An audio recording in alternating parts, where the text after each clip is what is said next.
blah, blah, blah, blah, blah. Another nitpick I got is they never explained how Detective Burke knew they did all this shit. Just the greatest detective ever. Yeah, it's just like there's Sherlock Holmes, there's Batman, and there was Detective Burke. Yeah, and it's just they like all was there. I could get past all the coincidences that made this movie work.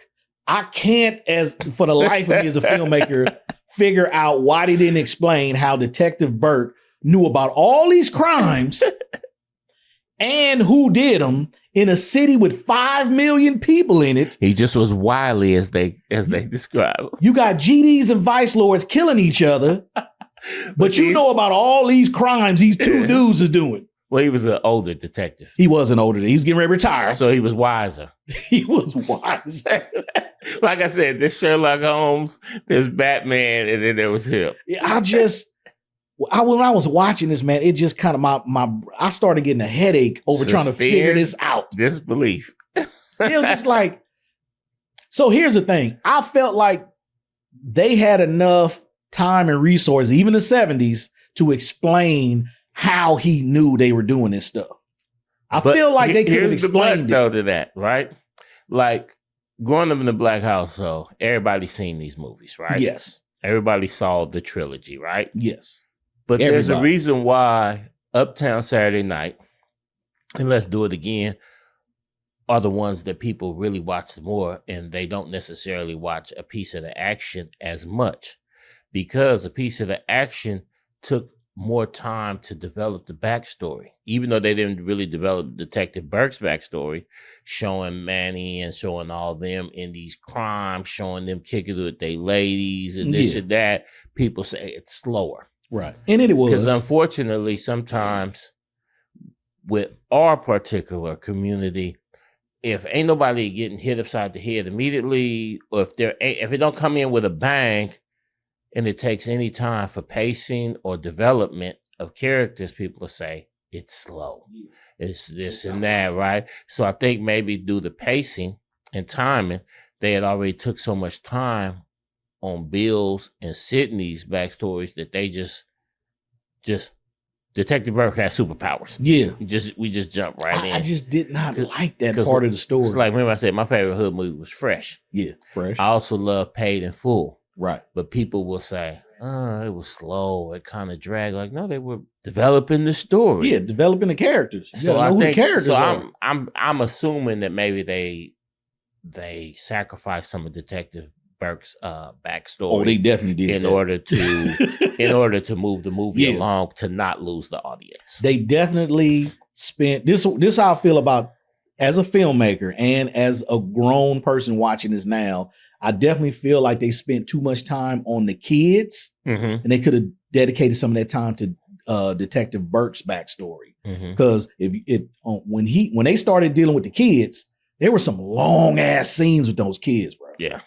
And they were kind of dragging out. They had random people talking that wasn't supposed to be talking. Kids, was happening though? Yeah, they was like, Jack. And all them Jacks and slide time turkeys and stuff. They could have cut all that out and could have developed the story. Bleeds. Yeah. But kids was, Car Wash during that time period, Cooley High. Yeah. Maybe you had the Young Blood. You had a few other movies during that time. So I was thinking maybe kids was what was happening. And a couple of them kids went on to actually do some things like you see Shirley Ralph in there and stuff like that. Ernest Thomas. Yeah. So it was I always like seeing them in the movies, the people that in the movies before they blew. Because that was her first film. That was her first film. And I think it's going to work out for her, this acting career. Yeah. So the fellas go to this hotel room that Detective Burke makes them go to. He doesn't show up. He calls them on the phone. They figure out they're being played. They become kind of allies. So he tells them to come to another meeting at a restaurant where they meet up with Lila French, Mrs. French. And she tells them that she has a letter from one of them saying they're going to dedicate resources and time to get 30 jobs for 30 kids that from some youth center that she works at. And the fellas are kind of like, what the hell? Like, so Burke calls them again while they're sitting down having lunch with Mrs. French and tells them, you in or you out? If you out, I'm just going to call the police. You're going to jail. They both say, we're in.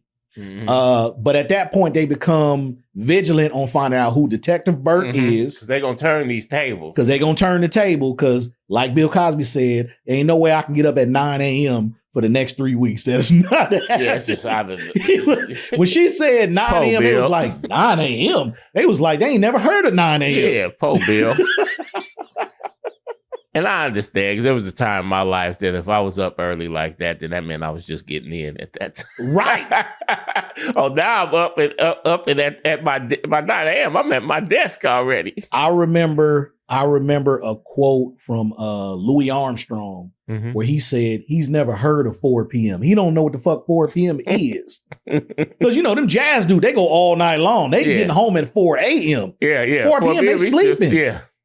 Like, so them old school jazz dudes from the 40s and 50s, yeah, all night long. Yeah. They wasn't up at 4 p.m. 5, 6 o'clock, they getting up, having a shot or worse, and getting ready to do it again. Yeah, man, Louis Armstrong said, I don't know what the hell 4 p.m. is. I don't know what y'all talking about. Unfortunately, I do. 9 a.m. too. So Dave and Manny meet up with the kids, and the kids is in there being loud, belligerent, smoking, drinking, playing around and stuff. I'm talking about the bad news bears on steroids. Oh my God. Let's get into that.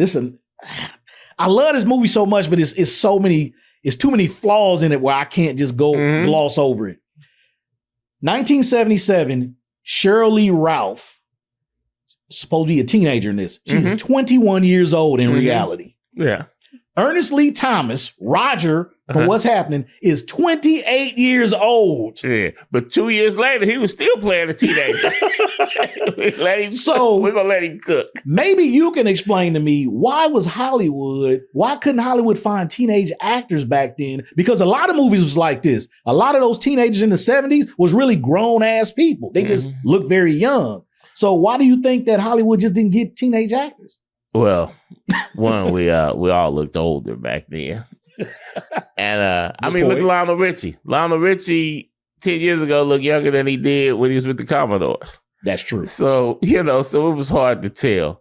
Shout out to Lionel Richie. But I think just like now, it's just a sincere lack of effort. Like, for instance, there's a movie, it was on Amazon a few years ago. It's called Imperial Courts. Saw that. I did see it. And I actually enjoyed the movie.